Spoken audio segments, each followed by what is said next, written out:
Hey, thanks for tuning into Hotspot Academy, one stop solution for social studies. So, welcome to Geography series जो कि Maharashtra state board 10 students के लिए बनाई गई है, जहां पे हम आज सीखने वाले हैं चैप्टर नंबर 3 जो कि है फिजियोग्राफी और ड्रेनेज।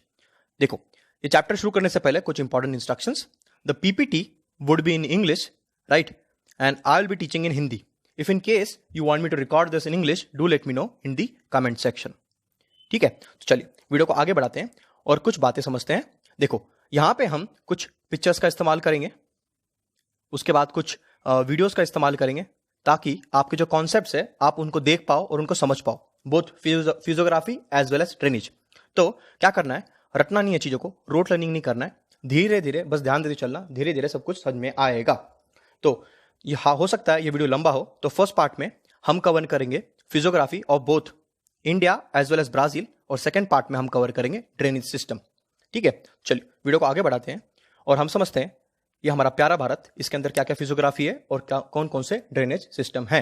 ठीक है, चलो अब आगे बढ़ने से पहले ये इंडिया का मैप को जल्दी से ऑब्जर्व करते हैं, यहां से कुछ एमसीक्यूज के क्वेश्चंस बन जाते हैं। ठीक है, तो हम फिजियोग्राफी में क्या पढ़ेंगे, हम पढ़ेंगे हिमालय रेंजेस। देखो, यहां से कश्मीर से स्टार्ट हो रहा है अरुणाचल प्रदेश तक, फिर ये डेजर्ट है, यहां से अरावली रेंजेस आती है जो एक साइड में डेजर्ट बनाती है, फिर ये डेक्कन प्लेटू है, फिर ये वेस्टर्न घाट है, ईस्टर्न घाट है, दोनों जहां पे मिलते हैं उसको बोलते हैं नीलगिरी पॉइंट पे मिलते हैं, राइट। फिर ये नॉर्दर्न प्लेन्स है, ये जो इतना पार्ट दिख रहा है इसको बोलते हैं नॉर्दर्न प्लेन्स। तो हमने ऊपर ऊपर समझा मोटा मोटा, और फिर ये हमारा कोस्ट है और यहाँ पे 2 आइलैंड्स हैं। ठीक है, ये फर्स्ट पार्ट में आपने देखा होगा, चैप्टर नंबर 2 में, नहीं देखा हो तो एक बार देख लेना। अब बढ़ते हैं आगे और सबके बारे में धीरे धीरे समझते हैं।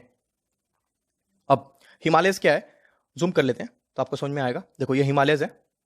अब सबसे इंपॉर्टेंट बात क्या है, बस ध्यान देना कि यहाँ पे एक पैम्बीर नॉट नाम की चीज है। नॉट मतलब क्या होता है, जैसे हम रस्सी में गार्ड बांधते थे, वैसे यहाँ पे एक नॉट है। नॉट से 3 इंपॉर्टेंट रेंजेस निकल रहे हैं।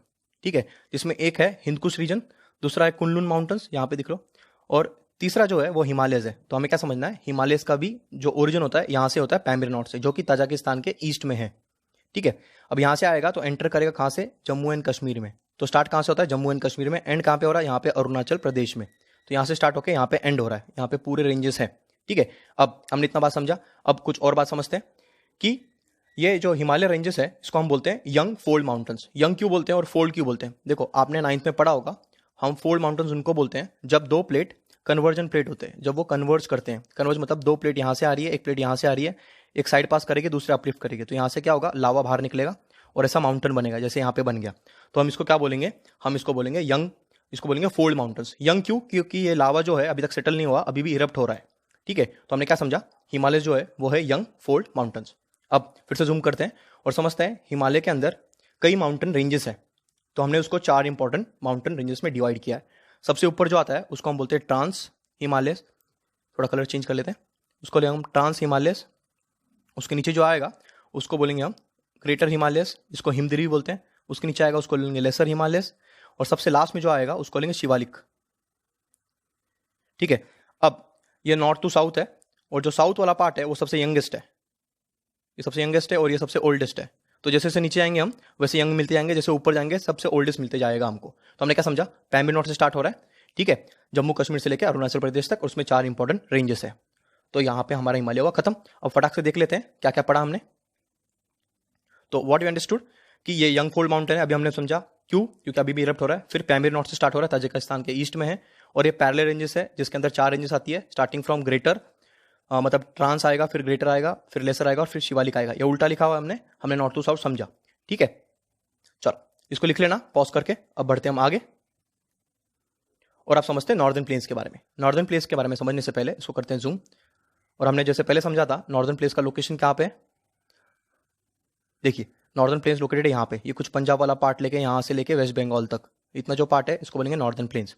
अब प्लेन्स है मतलब समझना, प्लेन्स मतलब क्या होता है, प्लेन्स मतलब क्या होता है कि जहाँ पे सॉइल है या फिर क्ले डिपॉजिट हुआ है। अब क्ले कौन लेके आएगा, ऐसा पानी जब नदी बहेगी तो यहाँ से क्ले टूटेगा और वो डिपॉजिट होते जाएगा कहीं ना कहीं पे ऐसे। ठीक है, तो उसको बोलते हैं डिपोजिशन। कौन करेगा, रिवर्स करेंगे। कौन से रिवर्स है, आइए सबके बारे में समझते हैं। तो डिवीजन कहाँ पे होता है, ये आते हैं, देखो ऑब्जर्वेशन करना है आपको, ये हिमालय के नीचे वाला पार्ट है उसके नीचे आते हैं, और ये यहाँ पे जो हमारा पेनिनसुलर रीजन आएगा उसके बीच में आएगा, मतलब दोनों के बीच में सैंडविच बना हुआ है क्या, northern plains. So northern plains are below Himalaya regions and above peninsular. अब कैसा बना है? Because of the deposition work by rivers. कौन से रिवर्स है? शॉर्ट में समझना, आईजीबी ड्रेनेज में समझेंगे, मतलब इंडस, गंगा और ब्रह्मपुत्र की वजह से जो डिपोजिशन होता है, डिपोजिशन मतलब जो मिट्टी आ रही है वहां पे डिपोजिट हो रही है, उससे वजह से वो प्लेन्स बन रहे हैं। अभी क्ले आएगा, और क्ले किसके लिए फेमस होता है? For agriculture. तो यहाँ पे एग्रीकल्चर अच्छा होगा, ठीक है, एग्रीकल्चर होगा मतलब फर्टाइल लैंड लगेगा एक्सेट्रा। तो इसको हम बोलते हैं फूड बास्केट। ये जो पार्ट है उसको हम फूड बास्केट भी बोलते हैं। इंडिया का सबसे ज्यादा खेती यहीं पे होती है। तो soil is very fertile, agriculture is largely practice in this region. तो हमने समझा क्या? Northern plains. अब बढ़ते हैं आगे और हम समझेंगे पेनिनसुलर होता क्या है। देखो, पेनिनसुलर का फिर से लोकेशन देखना आपको कि पेनिनसुलर कौन सा वाला पार्ट है। ये यहाँ से लेके ये वाला पार्ट जो है इसको हम पेनिनसुलर वाला पार्ट बोलते हैं। इसके अंदर क्या क्या आ रहा है? वेस्टर्न घाट आ रहा है, ईस्टर्न घाट आ रहा है, फिर डेक्कन प्लेटू आ रहा है, ठीक है, फिर यहाँ पे विद्या रेंज है, सतपुरा रेंज है, फिर महादेव हिल्स है, फिर यहाँ पे महेंद्रगिरी है, यहाँ पे अन्नामलई हिल्स है, थोड़ा बहुत देख लेना, छोटा नागपुर प्लेटू है, एक्सेट्रा एक्सेट्रा। अब थोड़ा बहुत आकर आपने ऑब्जर्व किया होगा तो इंडिया के बारे में यहाँ पे भी देख लेना। देखो यहाँ पे क्या है? अरावली रेंजेस है, फिर मेवाड़ प्लेटू है, फिर मालवा प्लेटू है, फिर बघेलखंड है, फिर बुगेलखंड है, ठीक है, फिर छोटा नागपुर प्लेटू है। ये भी सीरीज देख लेना, इसमें से कभी कभी एमसीक्यूज पूछा जाता है, ठीक है। अब हम समझते हैं आगे हमने क्या पढ़ा, पेनिनसुलर वाला पार्ट। तो पेनिनसुलर पार्ट कहाँ पे है? ये आएगा नॉर्दर्न प्लेन्स के साउथ में, ठीक है। और यहाँ पे देखो ये टेम्पर होता जा रहा है, मतलब कि छोटा हो रहा है कहाँ पे? टुवर्ड्स दी साउथ, ठीक है।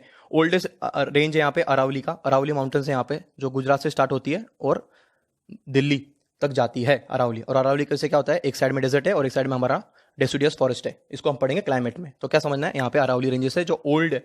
हमने समझा था कि फोल्ड माउंटेन क्या होता है? ओल्डेस्ट है, मतलब वो यंग थी। क्यों हिमालय यंग थी? वाई? क्योंकि वहां पे अभी भी लावा एक्टिव था, अभी भी लेट हो रहे हैं ना, वहां पे एवलांचेस आते रहते हैं, हमने सुना है, देखा है, ठीक है।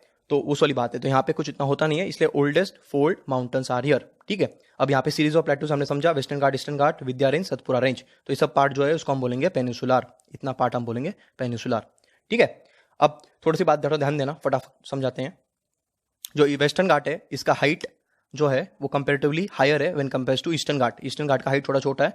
तो यहाँ पे क्या होता है? ऐसे माउंटेन्स बनते हैं तो नेचुरल ड्रेनेज बनता है, जो पानी आप यहाँ पे डालोगे वो यहाँ पे नेचुरली चले जाएगा, ठीक है। इतना क्लियर है, और बाकी डिटेल में बाद में समझेंगे। और ये कंटिन्यूस है, देखो यहाँ पे कंटिन्यूस दिख रहा है, यहाँ पे डिसकंटिन्यूस है, ठीक है। यहाँ पे बीच में इरप्शंस है, और यहाँ पे महेंद्र की हाईएस्ट पॉइंट है, यहाँ पे अन्नामलई, कार्डेमन हिल्स, और दोनों जहाँ पे मिलते हैं उसको बोलेंगे हम नीलगिरी पॉइंट। दोनों ईस्टर्न घाट और वेस्टर्न घाट जहाँ पे मिलते हैं उसको हम बोलेंगे नीलगिरी पॉइंट, ठीक है। चलो आगे बढ़ेंगे। हमने समझा पेनिनसुलर होता क्या है। अब समझते हैं कोस्टल प्लेन्स। अब कोस्टल प्लेन्स के बारे में क्या समझना है कि जो जो स्टेट्स हैं जो बॉर्डर शेयर करते हैं पानी के साथ, उसी को हम बोलेंगे। तो हमने फर्स्ट जो सेकंड चैप्टर था उसमें समझा था कोस्टल इंडिया का कोस्टल प्लेन्स का कितना है, कितना लेंथ है? 7500 किलोमीटर्स, और इसको इंटू 2 करेंगे तो 15,000 आएगा, जो कि हमारा लैंड बॉर्डर है, ठीक है। 15,000 हमारा लैंड बॉर्डर है। इतना क्लियर होना चाहिए आपको। नहीं देखा हो तो जो फर्स्ट चैप्टर था, मतलब सेकंड चैप्टर जो था इंडिया साइज एंड लोकेशन, उसी को एक बार देख लेना। अब देखो फटाक से समझाते हैं, थोड़ा जूम करेंगे यहाँ पे तो समझ में आएगा। अब देखो मैं क्या बता रहा हूँ आपको, जेंटल स्लोप और स्टीप स्लोप में फर्क क्या होता है। देखो ये जेंटल स्लोप है, यहाँ पे पानी डालोगे तो धीरे धीरे से नीचे आएगा। ये स्टीप स्लोप है, यहाँ पे पानी डालोगे तो फटाक से नीचे आएगा। तो इसको बोलेंगे स्टीप स्लोप, इसको बोलेंगे जेंटल स्लोप। इतना क्लियर है? जेंटल में पानी धीरे धीरे आएगा, स्टीप स्लोप में पानी फटाक से आएगा, वापस जेंटल में वापस धीरे धीरे जाएगा। तो स्टीप स्लोप और जेंटल स्लोप में आपको फर्क समझा, ठीक है। अब मैंने आपको क्या बताया था, थोड़ा ध्यान देना। मैंने आपको बताया था कि वेस्टर्न घाट जो है उसका हाइट ज़्यादा है। हाइट ज़्यादा मतलब यहाँ पे स्टीप स्लोप होगा, तो यहाँ पे जो पानी है वो स्विफ्ट होता है। स्विफ्ट मतलब फास्ट, और शॉर्ट रिवर्स है यहाँ पे, ठीक है। तो क्या समझना है आपको कि हमारे पास दो कोस्ट है, एक तो वेस्टर्न कोस्ट, एक ईस्टर्न कोस्ट है। इसको एक बार रब कर लेते हैं, ठीक है। वेस्टर्न कोस्ट है और ईस्टर्न कोस्ट है। तो वेस्टर्न कोस्ट के बॉर्डर क्या है? अरेबियन सी, और यहाँ पे क्या है? बे ऑफ बंगाल। ये ईस्टर्न कोस्ट है, वेस्टर्न कोस्ट है। इसकी हाइट ज़्यादा है, तो यहाँ पे रॉकी कोस्ट मिलता है, और यहाँ पे क्या है? शॉर्ट और स्विफ्ट रिवर्स है, मतलब कि यहाँ पे पानी रुकता नहीं है, फटाक से निकल जाता है, ठीक है, क्योंकि यहाँ पे क्या है? स्टीप स्लोप है। इसकी वजह से वहाँ पे एस्चुरीज बनती है। एस्चुरीज मतलब क्या होता है आगे बताता हूँ, थोड़ा ध्यान देना। अब वेस्टर्न घाट में क्या है, हमने बताया था यहाँ पे हाइट ज़्यादा है और यहाँ पे जेंटल स्लोप बन रहा है, मतलब ऐसा वाला स्लोप है, तो पानी धीरे धीरे आएगा, ठीक है। तो यहाँ पे क्या होगा, जब धीरे धीरे आएगा तो अपने साथ वो डिपॉजिट लेके आएगा। यहाँ पे फास्ट स्पीड होने के कारण वो बह जाएगा, पर यहाँ पे धीरे धीरे आएगा, तो यहाँ पे बनते हैं डेल्टास। अब डेल्टास क्या होते हैं आगे पढ़ेंगे और दिखाता भी हूँ। अभी के लिए क्या समझना है आपको कि वेस्टर्न कोस्ट में अरेबियन है, और यहाँ पे एसएस है, मतलब शॉर्ट है, शॉर्ट रिवर्स है, और स्विफ्ट है, मतलब because of the gentle slope. यहाँ पे ग्रेजुअल स्लोप है, जेंटल स्लोप है, इसलिए डिपॉजिट होते हैं और डेल्टास बनते हैं यहाँ पे, ठीक है। अब देखो गोदावरी बेसन एक्सेट्रा यहाँ पे, और यहाँ पे डेल्टा बनेगा सुंदरबन रीजन एक्सेट्रा, ठीक है। तो ये हमारा कोस्टल प्लेन्स है। अभी आपको इंपॉर्टेंट क्या है कि आपको ये ध्यान देना है, हमने फर्स्ट वीडियो में कवर भी किया था कि कितने स्टेट्स है जो कोस्टल बॉर्डर शेयर करते हैं। मुझे बताना कमेंट सेक्शन में। अब बढ़ेंगे आगे। अब देखो डेल्टास क्या होते हैं, और एस्चुरीज क्या होता है इसका देख लिया हमने। देखो डेल्टास में क्या होगा, हमने समझा था वहाँ पे क्या होता है, जेंटल स्लोप होता है, तो पानी धीरे धीरे आएगा, तो ऐसे घूमते घूमते आएगा, घूमते आएगा, तो क्या करेगा अपने साथ वो ऐसे डिपॉजिट लेके आएगा और यहाँ पे ऐसे डिपॉजिट करेगा। तो दिख रहा है ये पानी के अंदर बीच में से डिपॉजिट होने के कारण वहाँ पे डेल्टास बन रहे हैं। ठीक है, सुंदरबन इसका एग्जाम्पल है। एस्चुरीज में क्या होगा, देखो यहाँ से कोई दूसरा रिवर है, छोटा रिवर है, वो आगे कोई बड़े वाटर बॉडी या फिर ओशन को मिलता होगा, तो बीच में कुछ डिपॉजिट है क्या, नहीं। क्यों, क्योंकि यहाँ पे स्लोप जो है वो स्टीप है। ठीक है, कलर थोड़ा चेंज कर लेते हैं।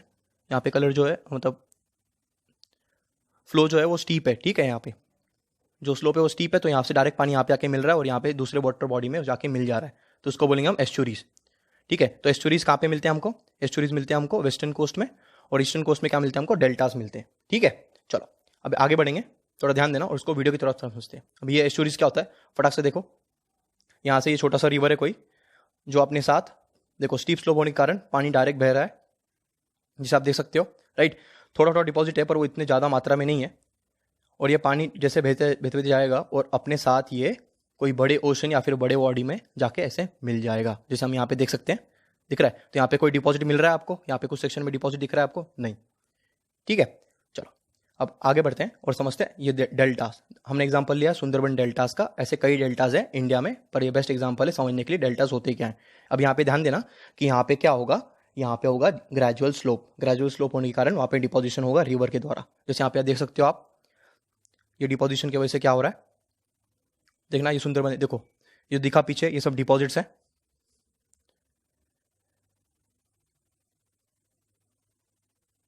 अच्छी खासी वाइल्ड लाइफ होती है यहाँ पे, ये देखिए ये जो दिख रहा है ये सब डिपॉजिट्स है, ये दिख रहा है ये वाला पार्ट जो है ये सब डिपॉजिट है। ठीक है, तो यहाँ पे हमने क्या समझा, देखो बेटर अंडरस्टैंडिंग के लिए हम समझते हैं।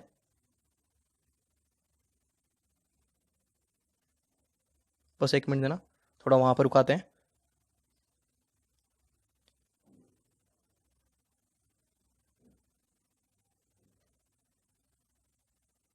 हाँ, ये देखा आपने, ये जो है ये डिपोजिशन है, ये वाला पार्ट जो देख रहे हो आप, ये वाला ये सब डिपॉजिट्स है, और ये कैसे आया, बिकॉज ऑफ द रिवर। और रिवर क्यों है, because of the gentle slope. ठीक है, इसी को बोलते हैं हम डेल्टास। ठीक है, तो देख लिया होगा आपने। अब बढ़ते हैं आगे, अब हम आते हैं फिफ्थ पार्ट पे, जिसको हम बोलते हैं, जिसका नाम है आइलैंड ग्रुप। तो इंडिया में देखो दो आइलैंड्स है, एक है अरेबियन सी में जिसको हम बोलेंगे लक्षद्वीप और जो अटॉल्स है, और दूसरा जो है वो है बे ऑफ बंगाल में जिसको हम बोलेंगे एंडोबार Nicobar islands, Andaman and Nicobar group. ठीक है, तो दो आइलैंड ग्रुप्स है, एक अरेबियन सी में, एक बे ऑफ बंगाल में। तो जो एंडमान निकोबार आइलैंड है वहाँ पे ये बैरन आइलैंड है जो कि एक्टिव वॉल्केनो है, तो ये वॉल्केनिक इरप्शन से बना है। और लक्षद्वीप जो है वहाँ पे एटॉल से, देखो दिख रहा है आपको ऐसे खूबसूरत चीज़ें, तो यहाँ पे क्या जमीन है और बीच में कोरल्स वगैरह एक्सेट्रा आएंगे, तो अच्छा ब्यूटीफुल सीनारी वहाँ पे देखने का, कभी मौका मिले तो जाके आना। ठीक है, ये है हमारा लक्षद्वीप जो एटॉल्स वहाँ पे मिला, और ये है हमारा बैरन आइलैंड जो कि एंडोबार निकोबार आइलैंड से। तो दो आइलैंड ग्रुप है इंडिया में, एक है लक्षद्वीप एटॉल्स और कोरल्स वहाँ पे प्रोमिनेंट है, सेकेंड इज एंडोबार निकोबार आइलैंड जहाँ पे ये बैरन आइलैंड नाम की चीज़ है जो कि एक्टिव वॉल्केनो है। ठीक है, तो अभी हमने कंप्लीट किया, क्या हमने समझा, फिजियोग्राफी ऑफ इंडिया। आशा करता हूँ समझा होगा, नहीं समझा तो पॉज करना, आराम से देख लेना। अब बढ़ते हैं आगे और समझते हैं, ज़्यादा लोड नहीं लेना है। देखो ब्राज़ील का ज़्यादा फोकस नहीं होना चाहिए, आपका फोकस होना चाहिए मेन इंडिया पे। तो ब्राज़ील के बारे में बस ऊपर ऊपर पढ़ते हैं ताकि हम क्वेश्चंस हैंडल कर सकें। देखो ब्राज़ील में इंपॉर्टेंट बात क्या है, यहाँ पे गुयाना आइलैंड्स है, यहाँ पे ब्राज़ीलियन हाईलैंड्स है, यहाँ पे एस्केपमेंट है, यहाँ पे जो आएगा ये ड्रॉट क्वार्टर लेटर है वो बाद में समझेंगे, और यहाँ पे पेंटालन बोल के वेटलैंड है, और यहाँ पे जो है वो वहाँ का बेसिन है, प्लेन्स जो हम बोलते हैं वो वहाँ पे बेसिन है, और यहाँ पे एक दूसरा प्लेन है। तो दो प्लेन्स है उनके पास, दो हाईलैंड्स है। ठीक है, और पेंटालन हाईलैंड्स मतलब सेम लाइक द प्लेटू। अब इनके बारे में थोड़ा थोड़ा समझते हैं और इसको खत्म करते हैं। देखो थोड़ा ध्यान देना, इसको थोड़ा जूम कर लेते हैं। अब गुयाना आइलैंड्स के बारे में समझते हैं। देखो गुयाना आइलैंड जो है वो स्टार्ट कहाँ से हो रहा है, वेनेजुला से स्टार्ट हो रहा है, थोड़ा कलर चेंज करते हैं, वेनेजुला से स्टार्ट हो रहा है और ऐसे घूम के गुयाना में जा रहा है, मतलब उसका हेड यहाँ पे है और टेल जो है वो गुयाना आइलैंड में, मतलब गुयाना फ्रेंच गुयाना में है। ठीक है, और यहीं पे ही इसका हाईएस्ट पीक लोकेटेड है, ये रहा, इसका नाम है पिको डी नेबलिना। कितना है, ऑलमोस्ट 3000 मीटर्स है। ठीक है, इतना याद रखना, 3000 मीटर मतलब थोड़ा ध्यान देना कि 3000 मीटर है। अब एक मिनट देना बस, मैं इसको कलर चेंज कर लेते हैं। हाँ, तो हमें क्या समझना है, ये दो वहाँ पे दो आइलैंड्स है, एक तो गुयाना आइलैंड्स है और एक ब्राज़ीलियन आइलैंड्स है, दोनों को हम बोलेंगे कोर। ठीक है, उन पे वो टिका हुआ है, कोर है। फिर वहाँ पे हाईएस्ट पीक कौन सा है, पिको डी नेबलिना, जिसका कितना है हाइट 3000 मीटर्स, और कहाँ पे शेयर हो रहा है, बॉर्डर हो रहा है विथ वेनेजुला। ठीक है, और वहाँ पे जा रहा है। अब दूसरा जो है वो साउथ, ये नॉर्थ में है और ये साउथ में, ब्राज़ीलियन हाईलैंड्स, ठीक है। इसका हाइट कितना है, इसकी हाइट है 1000 मीटर और ग्रेजुअली स्लोप हो रही है। देखो यहाँ से भी एक ग्रेजुअल स्लोप आ रहा है यहाँ पे और यहाँ से भी ग्रेजुअल स्लोप आ रहा है यहाँ पे। तो यहाँ पे क्या बनेगा, एक नेचुरल बेसिन बनेगा ताकि यहाँ से अमेजोन रिवर फ्लो कर सके, ठीक है। तो यहाँ से हाइट ऐसे एलिवेटेड और धीरे धीरे से नीचे आ रही है, थोड़ा रब कर ले तो समझ में आएगा। देखो यहाँ पे क्या इसकी हाइट है ऐसी 1000 और फिर धीरे धीरे से नीचे आ रहा है, मतलब 1000 फिर 900 फिर 800, तो ऐसे ग्रेजुअल स्लोप बन रहा है यहाँ पे और यहाँ पे भी ग्रेजुअल स्लोप बन रहा है ताकि क्या हो, अमेजोन के लिए एक बेसिन तैयार हो ताकि पानी वहाँ से बह सके, ड्रेनेज बन सके, ठीक है। तो हाइट कितना है इसका ब्राजीलियन हाईलैंड्स का, is more than 1000 and gradually slopes towards the north, ठीक है। इतना हमने समझा। अभी इंपॉर्टेंट रिवर्स क्या है, तो यहाँ पे अमेजोन का ओरिजिन है, यहाँ पे पैराग्वे, उराग्वे और पैराना इनका ओरिजिन है, ठीक है। यहीं पे यहाँ पे लिखा है और जेंटल स्लोप है और ट्रिब्यूटरीज है। तो यहाँ पे हाईलैंड्स के बारे में हमने लोड समझा।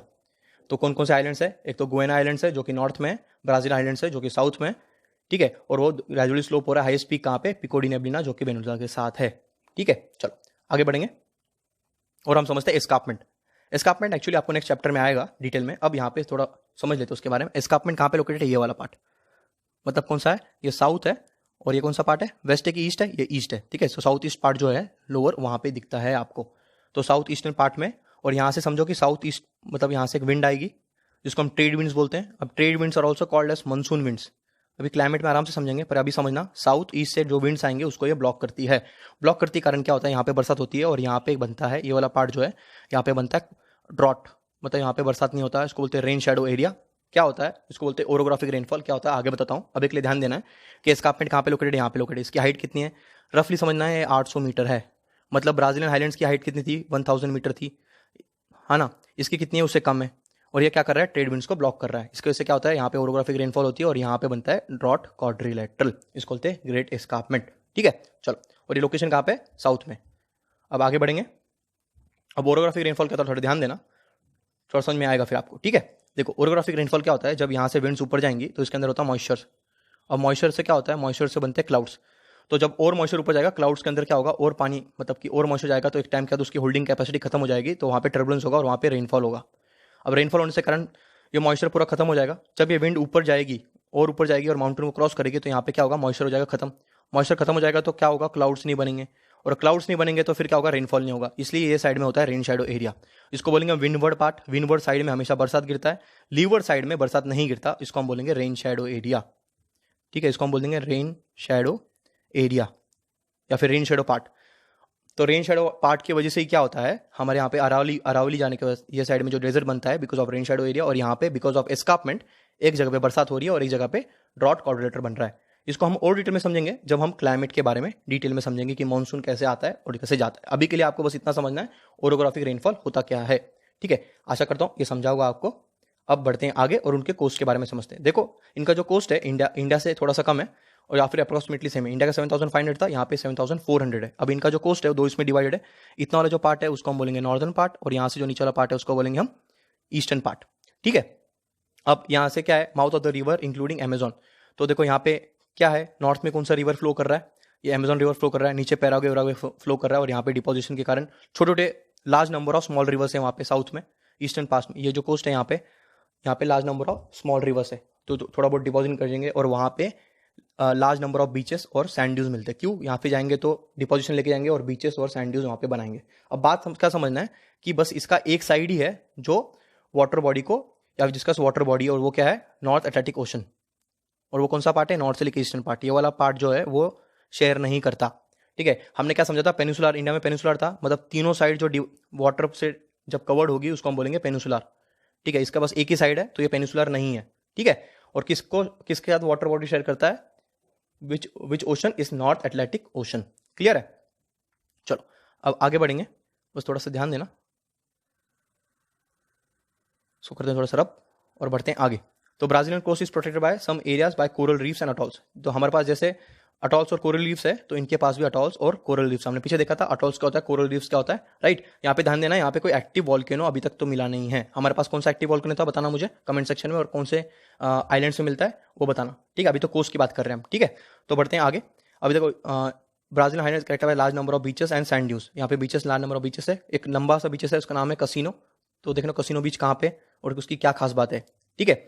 अब दूसरा देखना कि यहाँ से क्या होता है, अमेजोन रिवर के यहाँ से यहाँ पे मैराहो आइलैंड है, इसको मैराजो बोलते हैं नहीं है, इसको पढ़ते हैं मैराहो। तो Marajo is a large coastal island located between the mouth of river Amazon and Tocantins. तो यहाँ पे अमेजोन रिवर है, ऑपोजिट टोकेंटिन्स आ रहे हैं, तो यहाँ पे क्या बन रहा है, मैरो आइलैंड। ठीक है, चलो अब बढ़ेंगे आगे। अब समझते हैं कि इसका एक्सटेंशन कितना था, कहाँ से कहाँ तक है। तो एम्पा से अगर ये रियो डी ग्रैंडे तक जाएंगे तो उसको लेंगे नॉर्दर्न कोस्ट, और यहां से नीचे आएंगे उसको लेंगे ईस्टर्न कोस्ट। ठीक है, तो यही यहाँ पे दिया हुआ है, एक बार देख लेना। अब बढ़ते हैं प्लेन्स पे। तो इनके पास कितने प्लेन्स है, इनके पास 2 प्लेन्स है। ठीक है, इनके पास 2 प्लेन्स है, एक तो ये नॉर्थ में इसको बोलते हैं अमेजोन प्लेन्स, एक है ब्राजीलियन कोस्ट किधर, इसको बोलेंगे सदर्न प्लेन्स। ठीक है, अब जो ब्राजीलियन प्लेन्स है, थोड़ा ध्यान देना क्या बताने की कोशिश कर रहा हूँ। यहाँ पे ये ट्राइंगल बनाता है, ऐसा ट्राइंगल बनाता है। ठीक है, ट्राइंगल मतलब कि यहाँ का जो विड्थ है वो ज्यादा है। वो कितना है, ये 300 किलोमीटर्स है, दिख रहा है आपको, 300 किलोमीटर्स है, मतलब 1300 किलोमीटर से 300 मतलब 1300। ठीक है, सॉरी। और यहाँ से क्या हो रहा है, ग्रेजुअली स्लोप हो रहा है। ठीक है, यहाँ पे, और यहाँ पे नैरो हो रहा है। तो यहाँ पे जो हाइट है वो है 240। कहाँ पे, क्या यहाँ पे लिखा होगा कहीं पे,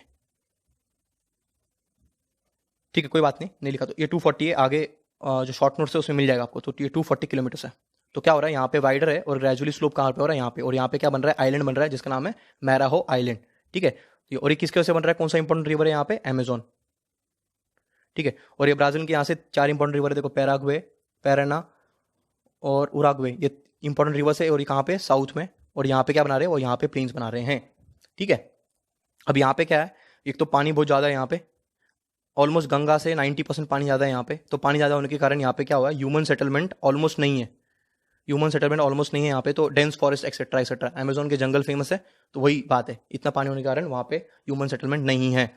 ठीक है, तो प्लेन्स कहाँ पे, 2 प्लेन्स है, एक तो अमेजोन बेसिन पे है और एक नीचे सदर्न में जो 3 इंपॉर्टेंट रिवर्स है वहाँ पे। ठीक है, यहाँ पे लिखा होगा मैंने, हाँ देखो, forest area largely inaccessible due to frequent flooding and dense undergrowth. क्योंकि यहाँ पे क्या है, अमेजोन का जंगल है, खतरनाक जानवर है वहाँ पे, तो वहाँ पे ह्यूमन सेटलमेंट बिल्कुल नहीं है या फिर बहुत कम है। ठीक है, एक पार्ट समझेंगे, यहाँ पे एक जगह है जहाँ पे होते आए एक आइलैंड की वजह से, वो बाद में समझेंगे, अभी के लिए समझना है कि नहीं है। और दूसरा कहाँ पे, नीचे 3 इंपॉर्टेंट रिवर है, पैराग्वे, उराग्वे और पैराना। ठीक है, देख लेना आराम से, कोई दिक्कत वाली बात नहीं है, बस ऊपर ऊपर हमें समझना है, इसका ज्यादा लोड नहीं लेना है। ठीक है, अब यहाँ पे पेंटालन जो है वो लार्जेस्ट वेटलैंड है, ये रहा देखो, यहाँ पे भी बेसिन है, यहाँ पे भी प्लेन्स है और यहाँ पे भी प्लेन्स है, और बीच वाला पार्ट है उसको लेंगे पेंटालन, ये लार्जेस्ट वेटलैंड है।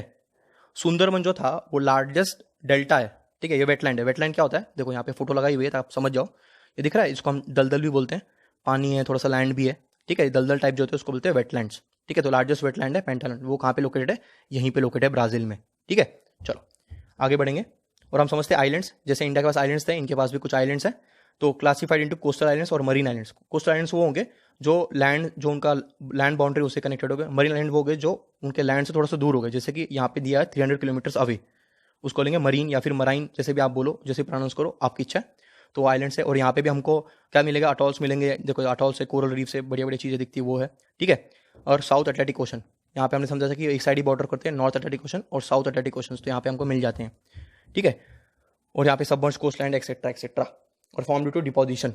कोस्टल आइलैंड जो कैसे बना है, ड्यू टू डिपोजिशन। क्यों, अपने साथ मिट्टी लेके आएंगे और मरेंगे। तो हमने क्या समझा, वहाँ पे 2 टाइप के आइलैंड्स हैं, एक है कोस्टल आइलैंड्स और दूसरा है मरीन आइलैंड्स। मरीन आइलैंड्स वहाँ से दूर है, थोड़ा 300 किलोमीटर दूर है मेन जो लैंड बाउंड्री वहाँ से। ठीक है, इंडिया में कौन से टाइप के थे, एक वॉल्केनिक था, एक अटॉल्स था। वॉल्केनिक वाला कौन सा था और अटॉल्स वाला कौन सा था, मुझे बताना है। यहाँ पे भी अटॉल्स मिलते हैं हमको, और लैंड एक्सेट्रा एक्सेट्रा। तो आइलैंड्स के बारे में हमने समझा।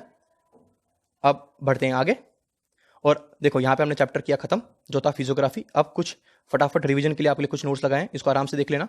जैसे आप डिटेल में यहाँ पे समझ सकते हो कि फिजियोग्राफी में क्या क्या आएगा। हिमालयज आएंगे, हिमालयज का कैसे क्या है, फिर नॉर्दर्न प्लेन्स में क्या क्या आता है, फिर आइलैंड्स ग्रुप में क्या क्या है, फिर ये पेनिनसुलर में क्या क्या था, डेक्कन प्लेटू, वेस्टर्न घाट, ईस्टर्न घाट, इसके बारे में आराम से दिया हुआ है। फिर अरावलीज कहाँ से स्टार्ट होता है, कहाँ पे एंड होता है, इसके बारे में सब कुछ दिया हुआ है। Same goes with physiography as well, कि गुयाना आइलैंड्स कहाँ पे, फिर एस्कार्पमेंट क्या है, प्लेन्स क्या है। तो ये आपको लास्ट मिनट रिवीजन के लिए, इसको क्या करना है आपको, लास्ट मिनट जो रिवीजन है, अच्छा इसे लिख नहीं पा रहा हूँ मैं, हाँ लास्ट मिनट जो रिवीजन है उसके लिए आराम से इसको रिवाइज कर सकते हो।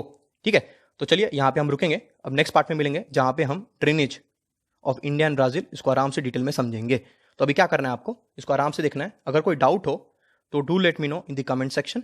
ठीक है, और जो क्वेश्चन पूछे हैं उसका भी आंसर बता देना भाई। ठीक है, तो जल्दी मिलते हैं, जल्दी फिर ड्रेनेज के साथ। तो take care, stay home, stay safe.